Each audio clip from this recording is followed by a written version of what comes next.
महाराष्ट्र में शिवसेना उद्धव गुट और शिवसेना शिंदे गुट की लड़ाई को लेकर सुप्रीम कोर्ट की 5 सदस्यीय पीठ ने बड़ा फैसला सुनाया है। कोर्ट ने राज्यपाल और स्पीकर की भूमिका को लेकर जरूरी सवाल खड़े किए हैं। सुप्रीम कोर्ट की टिप्पणी से एक समय ऐसा लग रहा था कि शिंदे की कुर्सी खतरे में पड़ने वाली है, लेकिन आखिर में उद्धव ठाकरे की एक गलती ने पूरी तस्वीर ही बदल दी। जस्टिस DY चंद्रचूड़ की अध्यक्षता वाली संवैधानिक पीठ ने कहा कि उद्धव ठाकरे को फ्लोर टेस्ट का सामना करना चाहिए था।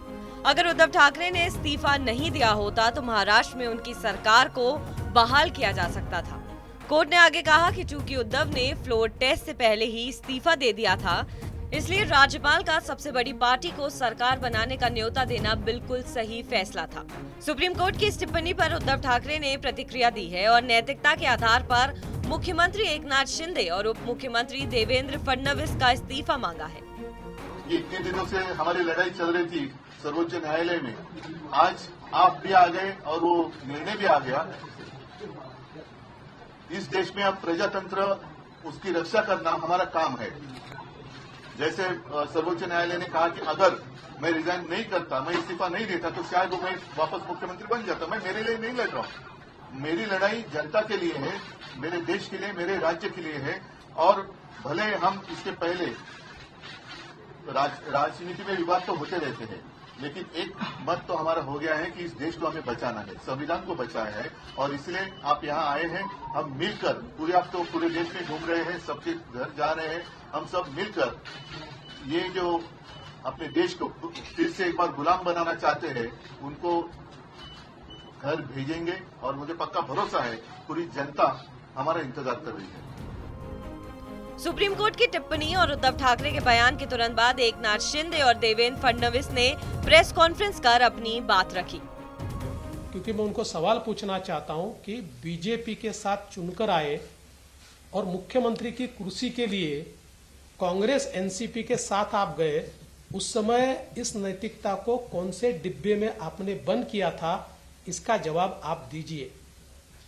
मूल रूप से उद्धव जी, आपने नैतिकता के आधार पर इस्तीफा नहीं दिया था, आपने डर के कारण इस्तीफा दिया था, क्योंकि आप जानते थे कि आपके लोग आपको छोड़कर चले गए हैं, आप विश्वास मत प्रस्ताव नहीं जीतेंगे और एक प्रकार से हारने के बाद शर्मसार होना, इसको टालने के लिए आपने इस्तीफा दिया था। त्याच्यावर शिक्कामोर्तब केलेला आहे आणि त्यामुळे अनेक लोक यापूर्वी घटनाबाह्य सरकार, बेकायदेशीर सरकार अशा प्रकारचं म्हणून स्वतःचे समाधान आणि स्वतःची पाठ थोपटून घेत होते। परंतु त्यांना आज सुप्रीम कोर्टाने एक घटनाबाह्य सरकार म्हणणाऱ्यांना चांगली चपराक दिली आहे आणि खऱ्या अर्थाने त्यांना घटनाबाह्य सरकार म्हणणाऱ्यांना कालबाह्य केलेलं आहे। आणि म्हणून आज आपला हा जो निर्णय सुप्रीम कोर्टाचा आला आहे त्याचा मी मनापासून आणि आम्ही सगळ्यांनी स्वागत केलेलं आहे। शेवटी जे काही सुप्रीम कोर्टाने त्यांच्या निर्णयामध्ये काही गोष्टींचा उल्लेख केला, त्यामध्ये आमचं देखील आर्ग्युमेंट म्हणजे आमची भूमिका हीच होती की डिस्क्वालिफिकेशनचा अधिकार जो आहे तो अध्यक्षांना आहे, अध्यक्षांकडे तो अधिकार येईल आणि मेरिट प्रमाणे तेच अपेक्षित असा निकाल सुप्रीम कोर्टाने दिला आणि हे अधिकार, जे डिस्क्वालिफिकेशनचे अधिकार अध्यक्षांकडे दिले। त्याचबरोबर निवडणूक आयोगाने जो निर्णय घेतला होता त्याही बाबतीमध्ये विरोधी पक्षाने म्हणजे पूर्वीच्या उद्धव ठाकरे के खिलाफ बगावत करने वाले एकनाथ शिंदे सहित शिवसेना के 16 विधायकों की सदस्यता, गवर्नर और स्पीकर की भूमिका जैसे मामलों को सुप्रीम कोर्ट ने बड़ी बेंच में भेज दिया है। कोर्ट ने राज्यपाल की भूमिका पर सवाल उठाते हुए कहा कि पार्टी कलह में पड़ना गवर्नर का काम नहीं है। गवर्नर की जिम्मेदारी संविधान की सुरक्षा की भी होती है।